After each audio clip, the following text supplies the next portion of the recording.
మీరు ఎక్కడైనా సరే ఎక్కడున్నా కానీ వర్క్ చేసేటప్పుడు అస్సలు కాంప్రమైజ్ చేసి పనులు చేయకండి. కాంప్రమైజ్ అయ్యి చేయడం అంటే ఓకే మీ సిచ్యువేషన్ బాగాలేదు, ఏదో పని చేస్తున్నారు, మీ ప్రొఫెషన్ కాదు, మనకు అది బ్రతుకు గడవాలంటే తప్పదు అని చేస్తున్నప్పుడు ఇప్పుడు నీ కొలీగ్ కానీ లేకపోతే ఇంకోటి కానీ నీ పని నువ్వు చేసుకుంటున్నప్పుడు పని ఇంకా మంచి అది పని చేస్తుండు కదా అని ఇంకా పని చెప్తారు. చెప్పినాక సరేది ఇప్పుడు మన ఇంటెన్షన్ ఏముంటుందంటే ఈ జాబ్ ఇంపార్టెంటు, ఇప్పుడు వానికి ఎదురు తిరిగితే మనకు మళ్ళీ జాబ్తో ఇబ్బంది అవుతుంది, లేకపోతే మనకు జాబ్లో టార్చర్ చేస్తారు.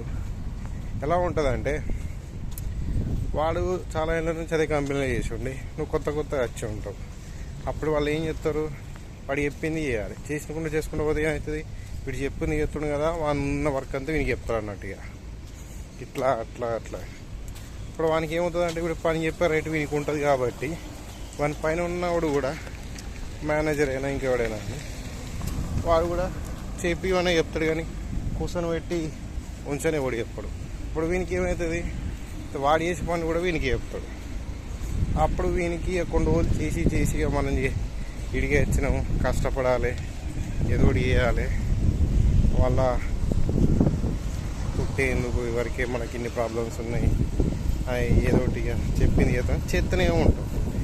ఆయనకి ఇంకా వానికి పాపం కూడా అనిపించింది, వాడు ఏం చెప్తాడు ఇంకా చెప్తూనే ఉంటాడు. అంటే నువ్వు చెప్తే ఇంకా చేయించుకుంటారు తప్పించి అరే వాడికి ఇంతగానో చేస్తుండు కదా పాపం ఎందుకు అని ఉండనే ఉండదు ఎవరికి. ఇది గుర్తుపెట్టుకోరు, ఎక్కడైనా కానీ దొంగనా కొడుకులే ఉంటారు. అప్పుడు మీరు ఉండి మాట్లాడాలి, నేను ఎక్కడ చేసినా నువ్వు నా లెక్క నువ్వు ఒకరోజు వచ్చి నువ్వు చెప్పింది డైలీ చేస్తాను అట్లా చేయదు. ఇప్పుడు ఏమవుతుంది, గొడవ అవుతుంది. వాడు ఏం చేస్తాడు, వాడి మీద చాడీలు చెప్పుకుంటా ఏదో ఒకటి మనిషిగా వాడు ఏదో మిస్టేక్ చేస్తూ ఉంటాడు, లేకపోతే క్రియేట్ చేస్తుంటారు, చేసి చెప్తారు. అప్పుడేమవుతుంది, దానిపైన ఉన్నాడు వానికి అంత ప్రెజర్లు ఉంటాయి. ఏంటి వానికి టార్గెట్లు ఉంటాయి, మేనేజర్ నుంచి, బాస్ నుంచి, వీళ్ళ నుంచి, వాళ్ళ నుంచి, స్టాఫ్ని కంట్రోల్ చేసుడు, ఇది వానికి చిరాకు దొబ్బి వాడి ఉన్న టైంలో వీడు ఫోన్ చేసి వాడు ఎత్తలేడు, నాకు అయితలేదు, ఇట్లాంటి ఎందుకు పంపిస్తాం నా దగ్గరికి, కొంచెం మంచి పని తెలిసిన వాళ్ళు పంపితే ఏమవుతుంది కానీ వీడు వానిది మాకు ఖరాబ్ చేస్తాడు. ఇక వానైతే సీదా వాడు ఫోన్ చేసి ఇట్లా అట్లా నీకు ఎందుకేనా నిన్ను పనిలో పెట్టుకుంది, పని చెప్తే ఎత్తలేవాట అని వాడి మీద సీరియస్ అవుతాడు.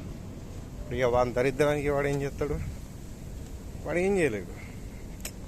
జరుగుతున్నాయి అవి, ప్రజెంట్ జరుగుతున్నాయి అవి. కొంచెం కూడా మనసాక్షి ఎవరికి కూడా లేదు తెలుసా.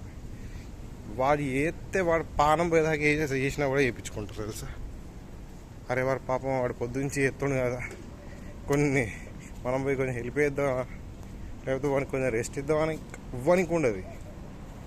అంత కఠినంగా అంత క్రూరత్వంగా అయిపోయారు తెలుసా. వేసిన కొడుకులు అంతా ఎక్కడైనా అంతే ఉన్నారు. కానీ గుర్తుపెట్టుకోరు, మీరు మరీ బెండ్ అయి ఉంటే మీ బతుకులకి అంతే ఉంటాయి. అడగాలి ఏంది అని, ఏమవుతుంది ఏం కాదు, క్వశ్చన్ చేస్తేనే అవుతుంది. ఒంగులో ఉన్న జాబ్ ఉంటుంటుంది పిక్తుంది, దానికి అంతా భయపడకుండా బతకాల్సిన అవసరం లేదు. ఎక్కడ కూడా పని చేస్తున్నావు, బానిసవు కాదు. వాడు పైసలు ఎత్తున్నందుకు వాడు పని చెప్తున్నప్పుడు మనం పని చేస్తున్నట్టు మనకు పైసలు వస్తున్నాయి. అంత తప్పించి బానిస లెక్క నీకు ఇది చెప్తే అది ఇది ఇట్లా అనుకుంటా పని చేయాలి, దుబ్బులు తినాలంటే ఎవడు ఊరుకుంటాడు? అవునా కదా.